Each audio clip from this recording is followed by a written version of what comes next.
आज मैंने माननीय सुप्रीम कोर्ट में पीआईएल फाइल किया है और मांग किया है कि देश में जिन स्कूलों में 14 साल तक के बच्चे पढ़ते हैं, चाहे वो गुरुकुल हो, चाहे वो मदरसा हो, चाहे वो कॉन्वेंट हो, चाहे मॉन्टेसरी हो, जहां भी 14 साल तक के बच्चे पढ़ते हैं, उन सभी स्कूलों का रजिस्ट्रेशन किया जाए, उनको सुपरवाइज किया जाए, उनको मॉनिटर किया जाए।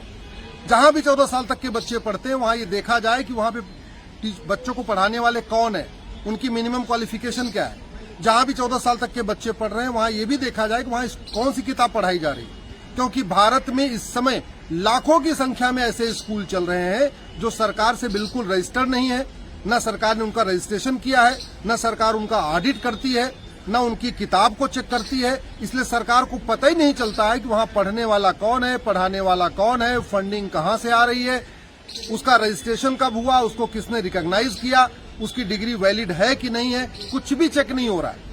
और स्कूल में एजुकेशन के नाम पे भारत में रेडिकलाइजेशन फैलाया जा रहा है, आतंकवाद सिखाया जा रहा है, अलगाववाद सिखाया जा रहा है। खासतौर पे बॉर्डर एरियाज में बहुत बड़ी संख्या में इंस्टीट्यूशन खुल गए हैं जहां वो सरकार के द्वारा न तो मान्यता प्राप्त है, न तो सरकार के द्वारा रजिस्टर्ड है। ऐसा मामला एक हाईकोर्ट में गया था, इलाहाबाद हाईकोर्ट में, और हाईकोर्ट ने कह दिया कि जो मदरसे सरकार से पैसा नहीं लेते उनको रजिस्टर करने की जरूरत ही नहीं है। वो फैसला भी गलत है, मैंने उसको भी चैलेंज किया है। और हमने मांग किया है कि राइट टू एजुकेशन का मतलब होता है राइट टू इक्वल एजुकेशन, समान शिक्षा, यूनिफॉर्म एजुकेशन। इसलिए जहां भी 14 साल तक के बच्चे पढ़ रहे हैं, चाहे वो कॉन्वेंट हो, चाहे मॉन्टेसरी हो, चाहे मदरसा हो, चाहे गुरुकुल हो, सरकार उसका रजिस्ट्रेशन करे, उसको सुपरवाइज करे, उसकी मॉनिटरिंग करे। वहां पे जो टीचर हैं उनका अपॉइंटमेंट का क्राइटेरिया सेट करे। इसके अलावा वहां किताब कौन कौन सी है, इसकी रेगुलर मॉनिटरिंग जरूरी है, उसको रेगुलर चेक करना जरूरी है।